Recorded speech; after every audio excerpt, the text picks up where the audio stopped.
Sa kabundukan ng Cordillera, isang pambihirang obra ng kalikasan at tao ang matatagpuan, ang Banawe Rice Terraces, isang sinaunang pamana ng lahing Ifugao. Mahigit 2,000 taon na ang nakalipas, hinubog ng mga Ifugao ang matatarik na bundok upang gawing patubig na palayan. Gamit lamang ang kanilang kamay, bato at kahoy, itinayo nila ang isa sa pinakamatandang agricultural engineering wonders ng mundo.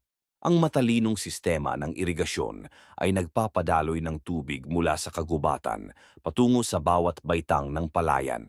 Hanggang ngayon, patuloy itong ginagamitan ng tradisyonal na pamamaraan. Ang Banawe Rice Terraces ay hindi lamang isang tanawin. Ito ay isang kwento ng sakripisyo, sipag at koneksyon ng tao sa kalikasan. Isang kayamanang dapat nating ipagmalaki at pangalagaan.